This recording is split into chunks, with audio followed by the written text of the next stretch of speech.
கொழும்பு நகரம் வெள்ளத்தில் மூழ்குவதற்கு பிரதான காரணம் தனிப்பட்ட அரசியல் தேவைகளுக்காக மேற்கொள்ளப்பட்ட அத்துமீறிய கட்டுமானங்களே என்று பிரதமர் கலாநிதி ஹரிணி அமரசூரிய தெரிவித்துள்ளார். கொழும்பு மாவட்ட அனர்த்த முகாமைத்துவ குழு கூட்டத்தில் கலந்து கொண்டு உரையாற்றும் போது இதனை தெரிவித்த அவர், අද අපි කොළඹ දිස්ත්‍රික් ආපදා කළමනාකරන කමිටුවේ රැස්වීමක් ගත්තේ මේ වෙනකොට කොළඹ දිස්ත්‍රික්කයේ තත්ත්වය සමාලෝචනය කරන්නත් ඉදිරි ක්‍රියාමාර්ග ගැන කතා කරන්න රටේ අනිත් දිස්ත්‍රික්ක සමහර අනිත් දිස්ත්‍රික්කවලට සාපේක්ෂව කොළඹ දිස්ත්‍රික්කයේ අපිට තත්ත්වය සාපේක්ෂව යම් මතකට යම් විදියකට හොඳ තත්වයක තිබ්බ අපේ මරණ ඇත්තටම තිබ්බේ 9යි. ඒ වගේම අපේ සමහර කොට්ටාසවල අපිට ලොකු ආපදාවක් තිබ්බේ නැතත් කොළඹ දිස්ත්‍රික්කයේ හැටියට අපිට ඉදිරියට විශේෂයෙන්ම ගංවතුර පාලනය පිළිබඳ විශේෂ මැදිහත් වීමක් කිරීමට අවශ්‍ය නිසා තමයි අපි මේ රැස්වීමේ අපේ විශේෂ අවධානය ගියේ ඒ සඳහා. ඒ වගේම අපේ දිස්ත්‍රික්කය තුලත් කොළොන්නාව කඩුවැල ඒ වගේම සීතාවක හෝමාගම ප්‍රදේශවලට බලපෑම අධික වුණා. කොළොන්නාව අද වෙනකොටත් 55,000ක වගේ පවුල් සංඛ්‍යාවකට ආපදාව නිසා ඒ බලපෑම ඇවිල්ලා තියෙනවා. සියලුම ආයතන එකතු වෙලා අපිට කොළඹ දිස්ත්‍රික්කයේ ගංවතුර පාලනය සඳහා පොදු සැලැස්මක් අපිට ඉදිරිපත් කළා. ඒ අනුව අපි ක්‍රියාත්මක වෙන්න තමයි අපි யோஜனா කළා තියෙන්නේ. கொழும்பு மாவட்டத்துக்குள் சரியான திட்டமிடல் இல்லாமல் பல்வேறு அரசியல் நிகழ்ச்சி நிரல்களின் கீழும் மிகவும் தனிப்பட்ட அரசியல் நிகழ்ச்சி நிரல்களுக்குள்ளும் எடுக்கப்பட்ட தீர்மானங்களால் தான் கொழும்பு மாவட்ட மக்கள் இந்த முறையில் ஆபத்தான சூழ்நிலையை எதிர்கொண்டுள்ளனர் என்பது மிகவும் தெளிவாகிறது.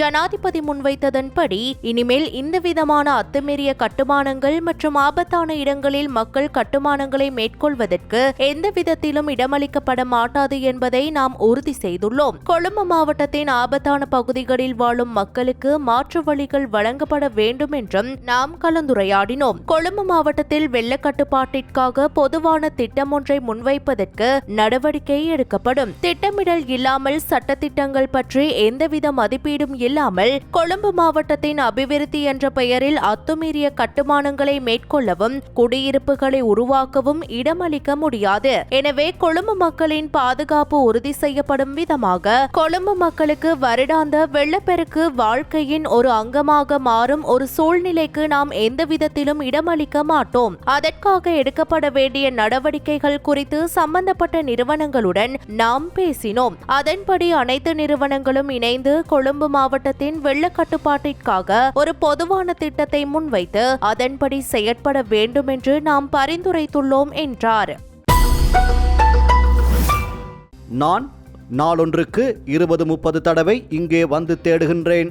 தயவு செய்து யாராவது வந்து என் மகளை வெளியே எடுத்து தாருங்கள் என மண்சரிவில் தமது மகளை தொலைத்த பதுளை கந்தகெட்டிய நாகொல்ல பகுதியைச் சேர்ந்த KM பண்டாரமெனிக்கே என்ற தாய் கண்ணீருடன் கோரிக்கை விடுத்துள்ளார். கடந்த நவம்பர் 27ஆம் தேதி ஏற்பட்ட மண்சரிவில் சிக்கிய நாகொல்ல கிராமத்தைச் சேர்ந்த குறித்த பெண்ணின் மகளான 21 வயதுடைய MG காயத்ரி காவிந்தி ராஜபக்ச என்ற யுவதி காணாமல் போயுள்ளார். சம்பவம் நடந்து 10 நாட்களுக்கு மேலாகின்ற போதிலும் அவரை பற்றிய எந்த ஒரு தடயமும் கிடைக்கவில்லை. அதேவேளை யுவதியின் 82 வயதுடைய பாட்டனார் MG நேட்ரிஸ் மற்றும் 72 வயதுடைய பாட்டி DA பியசிலி திசாநாயக்க ஆகியோரும் இந்த சம்பவத்தில் உயிரிழந்துள்ளனர்.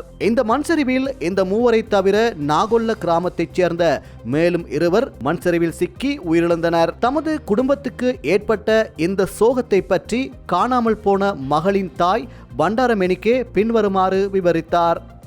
கடந்த 24ஆம் திகதி முதல் 3 நாட்களாக தொடர்ந்து மழை பெய்தது. சம்பவ தினமாக 27ஆம் திகதி பிற்பகல் நானும் மகளும் மேலிருந்த வீட்டில்தான் இருந்தோம். கணவர் விசேட அதிரடிப்படையில் பணிபுரிகிறார். எங்கள் வீட்டுக்கு கீழே தான் என் அம்மாவும் அப்பாவும் வசித்தார்கள்.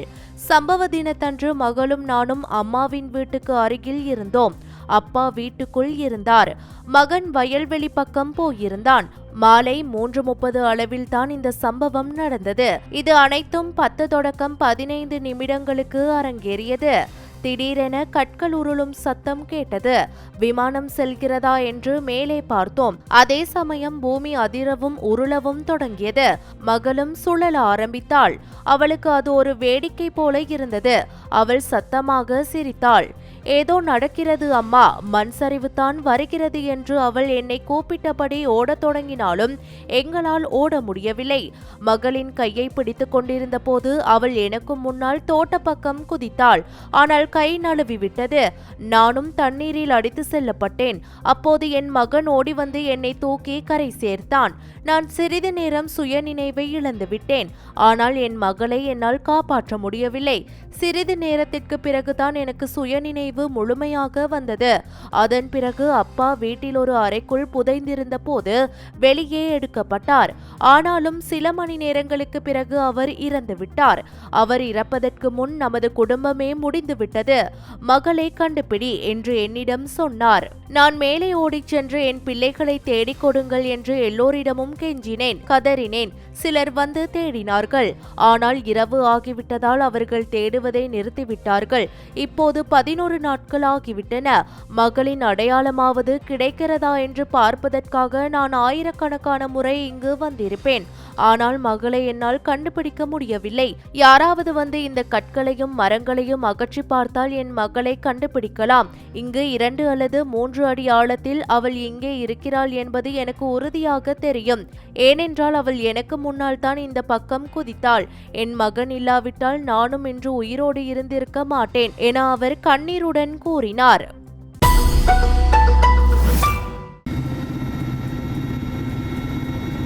மாத்தளை பல்லேபுல பிரதேச செயலாளர் பிரிவில் உள்ள அம்போக்க கிராமத்தின் மலைத்தொடர் தற்போது மண்சரிவு அபாய நிலையில் காணப்படுகிறது. பெய்த கடும் மழையினால் இந்த அபாய நிலை ஏற்பட்டுள்ளது.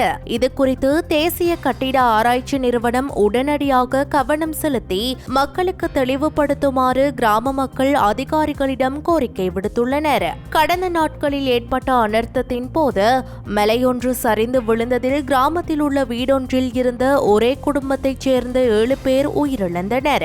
உயிரிழந்தவர்களின் சடலங்கள் மீட்கப்பட்டு நல்லடக்கம் செய்யப்பட்ட போதிலும் அப்பகுதி இன்னும் மண்ணால் முழுமையாக மூடப்பட்டுள்ளது. மண்ணுக்கு அடியில் புதையுண்ட வீட்டின் இடிபாடுகளை கூட கண்டுபிடிக்க முடியவில்லை என மக்கள் தெரிவிக்கின்றனர். இந்நிலையில் மண்ணுக்குள் புதையுண்டிருந்த 7 பேரின் சடலங்களை தேடுவது மிகவும் கடினமாக இருந்த தருணத்தில் அந்த வீட்டில் வளர்க்கப்பட்ட நாய் மண்ணுக்குள் புதையுண்டிருந்த வீட்டார்களை கண்டுபிடித்துக் கொடுத்த சம்பவம் அனைவரின் மனதையும் உலுக்கியது. அம்போக்க கிராமத்தைச் சேர்ந்த சுமார் 80 குடும்பங்கள் தற்போது வெளியேற்றப்பட்டு விகாரையொன்றிலும் உறவினர்கள் மற்றும் நண்பர்களின் வீடுகளிலும் தங்கியுள்ளனர். மண்சரிவு அபாயம் காரணமாக அதிகாரிகளால் அடிக்கடி வந்து வெளியேறுமாறு அறிவுறுத்தப்படுவதாக மக்கள் கூறுகின்றனர். எனினும் உரிய அறிக்கையோ அல்லது ஆய்வோ இன்றி இவ்வாறு வெளியேறுமாறு கூறப்படுவதால் தமக்கென ஒரு நிலையான சூழலை உருவாக்கிக் கொள்வது கடினமாக உள்ளதாக பிரதேசவாசிகள் கவலை தெரிவிக்கின்றனர். பாடசாலைகள் மீண்டும் ஆரம்பிக்கப்படுவதற்கு முன்னர் கிராமத்தின் அனர்த்த நிலைமை குறித்த உரிய அறிக்கையை விரைவில் வழங்குமாறு மக்கள் அதிகாரிகளிடம் கோரிக்கை விடுத்துள்ளனர். இதேபோன்று பதுளை மாஸ்பண்ண பகுதியில் வீடொன்றில் வளர்க்கப்பட்ட சூட்டி என்ற பெயர் கொண்ட நாய் முன்கூட்டியே எச்சரிக்கை விடுத்தமையினால் பலரின் உயிர்கள் காப்பாற்றப்பட்ட சம்பவமும் பதிவாகியிருந்தமை குறிப்பிடத்தக்கது. நாட்டின் 4 மாவட்டங்களில் பல பகுதிகளுக்கு வழங்கப்பட்ட நிலை 3 சிவப்பு மண்சரிவு வெளியேற்ற எச்சரிக்கை நீடிக்கப்பட்டுள்ளது. கண்டி மாவட்டத்தில் பாதகேவ ஹெட்ட, பாததும்பர, ஹரிஸ்பத்துவ, தொழுவ, தும்பனை, பூஜாபிட்டிய, உடுனுவர, கங்கவட்ட கோரலை, அக்குரண, மினிப்பே, உடபலாத்த, ஹத்தரலியத்த, குண்டசாலை, பன்வில, மெததும்பர, உடதும்பர, யப்தினிக்கல, தெல்தோட்டை, கொடதும்பரா மற்றும் சுற்றியுள்ள பகுதிகள். கேகாலை மாவட்டத்தில் புலத்கோஹுபிட்டிய, மாவனெல்ல, அரநாயக்க, கலிகமுவ, வராகபொல, யட்டியாந்தோட்டை மற்றும் ரம்புக்கன, லுணுகல மற்றும் அதனை சுற்றியுள்ள பகுதிகள். குருநாகல் மாவட்டத்தில் ரிதிகம, மாவத்தகம மற்றும் மல்லவப்பிட்டிய மற்றும் அதனை சுற்றியுள்ள பகுதிகள். மாத்தளை மாவட்டத்தில் ரத்தோட்ட, வில்கமுவ, லக்கல, பல்லேகம, அம்மன்கங்க கோரலை, உக்குவெல, மாத்தளை, நாவுல, பல்லேபொல மற்றும் யட்டவத்த உட்பட்ட பகுதிகள் அடையாளம் காணப்பட்டுள்ளன. இதே நேரம் பதுளை, மீகஹக்கியுள்ள பிரதேச பிரிவிற்குட்பட்ட பகுதியில் இன்று காலை மீண்டும் மண் சரிவு ஏற்பட்டுள்ளது. குறித்த பகுதியில் இருந்து மக்களை வெளியேற்றும் நடவடிக்கைகள் முன்னெடுக்கப்பட்ட போதிலும் பாதுகாப்பு மையங்களுக்கு செல்லாத ஒரு சில குடும்பங்கள் தொடர்ந்து இங்கேயே தங்கியிருந்ததாக தெரிவிக்கப்படுகிறது. மண் சரிவு ஏற்பட்ட போதிலும் அந்த இடத்தில் இருந்து எந்தவிதமான உயிர் சேதங்களும் பதிவாகவில்லை என்றும் தெரிவிக்கப்பட்டுள்ளது.